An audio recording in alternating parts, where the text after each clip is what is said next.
প্রাচীন পারস্যই হলো আজকের আধুনিক ইরান। ইরান এমন একটি দেশ যার নাম শুনলেই কারো মনে পড়ে যায় হাজার বছরের ঐতিহ্য, কারো মনে আসে জটিল রাজনীতি, কারো মনে ভাসে অপরূপ মরুভূমির সোনালী আলো। আজ আমরা জানব সেই দেশটি সম্পর্কে, যে দেশ একদিকে বিশ্ব সভ্যতার উৎস, অন্যদিকে ভূ রাজনীতির চৌরাস্তা। বন্ধুরা, আমি সেলিম ইসলাম আপনাদের সাথে রয়েছি। আজকের ভিডিওতে সভ্যতার উৎস ইরান সম্পর্কে এমন কিছু ইতিহাস তুলে ধরব যা এর আগে কোনো মিডিয়াতে তুলে ধরা হয়নি। তাই অনুরোধ রইল ভিডিওটি শেষ পর্যন্ত দেখবেন। চ্যানেলে নতুন হলে চ্যানেলটি অবশ্যই সাবস্ক্রাইব করে রাখবেন। ইরানের ইতিহাস অনেক বছরের পুরনো। খ্রিস্টপূর্ব 3200 বছর আগে এলাম নামে একটি সভ্যতা গড়ে উঠেছিল ইরানের দক্ষিণ পশ্চিম অঞ্চলে। এরপর মিডিয়ানরা এসে ইরানের প্রথম রাজত্ব প্রতিষ্ঠা করেন। কিন্তু ইরানের প্রকৃত ইতিহাস শুরু হয় খ্রিস্টপূর্ব 550 সালে, যখন সাইপ্রাস দ্য গ্রেট মিডিয়ানদের পরাজিত করে গড়ে তোলেন আখেমেনিড সাম্রাজ্য। এটি ছিল মানব সভ্যতার প্রথম সুপার পাওয়ার, যেখানে পারস্য, মিশর, বেবিলন সব সভ্যতার শিল্প একত্রিত হয়েছিল। এরপর 1651 সালে আরব মুসলিমরা ইরান বিজয়ের পর সাংস্কৃতিক ঐতিহ্য আরও সমৃদ্ধিশীল হতে থাকে। আরবি লিপিতে, ফার্সি ভাষায় সাহিত্য, দর্শন, বিজ্ঞান নতুন মাত্রা পায়। কবিতা, সঙ্গীত ও শিল্পকলায় ইরানের অবদান ছিল অসাধারণ। বিখ্যাত কবি হাফিজ ও রুমি এর নাম আজও সারা বিশ্বে শ্রদ্ধার সঙ্গে স্মরণীয় হয়ে আছে। ইরানের প্রাকৃতিক সৌন্দর্যও অপরূপ। পাহাড়, মরুভূমি, সমুদ্র উপকূল সবই রয়েছে দেশটিতে। এছাড়াও ঐতিহাসিক শহর ইস্পাহান ও সিরাজ পর্যটকদের জন্য অত্যন্ত জনপ্রিয়।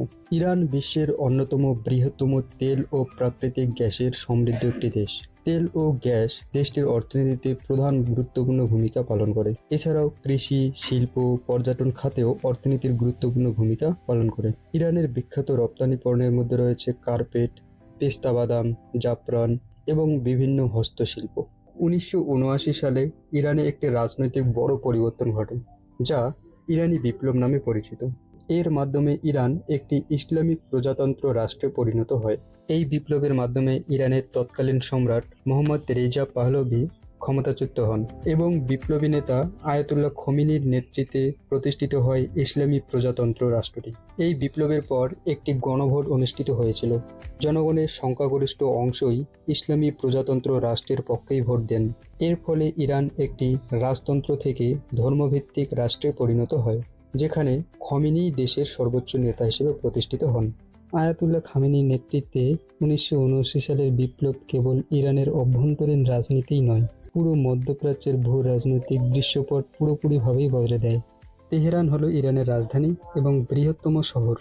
তেহরান হলো পশ্চিম এশিয়ার সবচেয়ে জনবহুল শহর এবং এর জনসংখ্যা প্রায় 98 লক্ষ।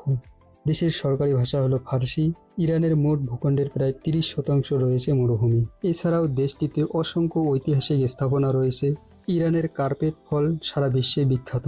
ইরান শুধুমাত্র একটি দেশ নয়, এটি হাজার বছরের ইতিহাস, সমৃদ্ধ সংস্কৃতি এবং অসাধারণ ঐতিহ্যের এক জীবন্ত প্রতীক। প্রাচীন পারস্য সাম্রাজ্য থেকে আধুনিক রাষ্ট্র পর্যন্ত ইরানের এই যাত্রা সত্যিই বিস্ময়কর। ভিডিওটি ভালো লাগলে লাইক দিন, বন্ধুদের সঙ্গে শেয়ার করুন এবং ইরান সম্পর্কে কোনো মতামত থাকলে কমেন্টে জানান।